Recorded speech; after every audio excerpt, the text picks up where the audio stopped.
عمرك دخلت مكان من غير ما تتكلم ولا قلت كلمة واحدة حتى، بس الناس خدت بالها انك موجود؟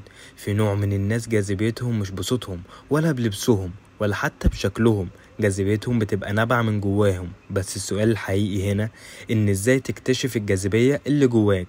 فاحنا بقى هنتكلم النهاردة عن الجزئية دي، فعايزك بقى تجيب حاجة تشربها وتركز معايا، وما تنساش اللايك والاشتراك في القناة. وزي ما انتوا عارفين ان احنا في انتيكا بنحكي علشان نفهم نفسنا مش نحكم عليها. فيلا بينا نخش في الحلقة.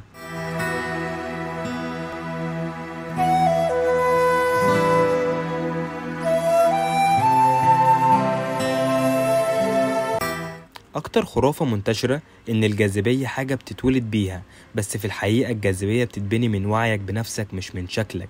في ناس اول ما تتكلم تحس انك عايز تسمعهم اكتر وتنجذب لكلامهم، مش عشان صوتهم حلو لكن عشان فيهم حاجة صادقة. وعلى فكرة كل مرة تكون فيها على طبيعتك بتقرب من نسخة الناس بتنجذب لها.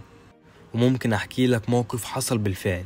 كان في بنت شغالة معانا، مش احلى واحدة ومش من الناس اللي بتقعد تتكلم كتير، بس لما تدخل قعدة الكل بيهدى كأنها بتنشر روحها في القعدة.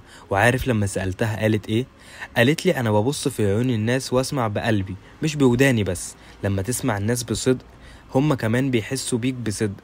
ومش لازم تكون اكتر واحد بيتكلم عشان تسيب اثر. في قوة في الهدوء، في انك تبقى حاضر بس مش مزعج، وجسمك ووقفتك نظرتك وحتى صمتك ليهم لغة. الجاذبية مش في كمية كلامك، الجاذبية في طريقة حضورك. عارف ان اغلب الناس اللي عندهم جاذبية مش واخدين بالهم، بس الناس بتشوفهم اكتر ما هم شايفين نفسهم. والسبب انهم مش بيحاولوا يثبتوا حاجة. كل ما تقلل محاولتك بانك تبان كل ما تظهر فعلا. والدماغ البشرية بتتجاوب مع الناس اللي بتديها إحساس بالأمان واللي بتعكس لها احترام الذات. يعني الشخص اللي بيحترم نفسه من غير ما يتعالى بيدي انطباع إنك تقدر تثق فيه، وده سر الجاذبية اللي ملهاش علاقة بالشكل. كل مرة بتحترم فيها نفسك بصدق بتعلم غيرك ويحترمك من غير ما تقول كلمة. وفي النهاية لازم تعرف ان الجاذبية مش سحر ولا موهبة ولا لبس شيك. الجاذبية حالة بتطلع لما تكون صادق مع نفسك، ولو عايز تبهر الناس لازم تبهر نفسك الأول.